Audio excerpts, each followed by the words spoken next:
জল্পনা কল্পনা পাশ কাটিয়ে অবশেষে ইলিশ মাছ যাচ্ছে ভারতে। আসন্ন দুর্গাপূজা উপলক্ষে দেশটিতে ৩,০০০ মেট্রিক টন ইলিশ মাছ রপ্তানির অনুমোদন দিয়েছে বাণিজ্য মন্ত্রণালয়। ইলিশ রপ্তানি না করার সিদ্ধান্ত থেকে সরে আসার এই তথ্য শনিবার বাণিজ্য মন্ত্রণালয়ের এক সংবাদ বিজ্ঞপ্তিতে জানানো হয়েছে। গত কয়েক বছর ধরে দুর্গাপূজা উপলক্ষে ভারতে ইলিশ রপ্তানি করে আসছিল আওয়ামী লীগ সরকার। পয়লা বৈশাখ আসার আগ দিয়েও এই মাছের দাম চলে যায় সাধারণ ক্রেতার নাগালের বাইরে। চলতি বছরেও এই মাছের দাম কমে। সরকার পতনের আগে রাজধানীর বিভিন্ন বাজারে প্রতি কেজি ইলিশ বিক্রি হয়েছে ১ থেকে ১,৫০০ টাকায়। সরকার পতনের পর সেই দাম আরো বেড়েছে।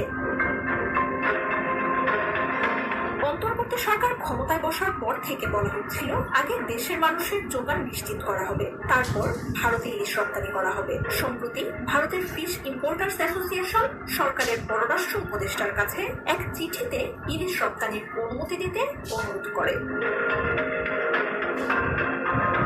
বাংলাদেশের ভৌগোলিক নির্দেশক পণ্য বা জিআই পণ্য হিসেবে ২০১৭ সাল থেকে স্বীকৃত ইলিশ। টানা ৫ বছর ধরে ভারতে ইলিশ রপ্তানি করে আসছে বাংলাদেশ। যদিও ২০১২ থেকে ২০১৮ সাল পর্যন্ত এই রপ্তানি বন্ধ ছিল।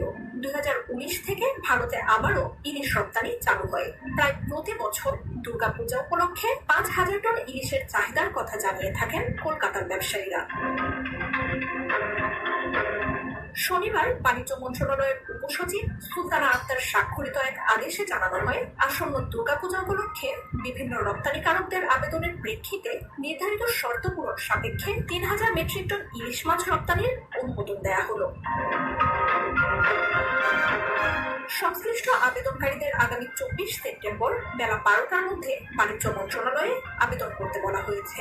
ওই তারিখের পর আর আবেদন গ্রহণযোগ্য হবে না বলেও আদেশে উল্লেখ করা হয়েছে।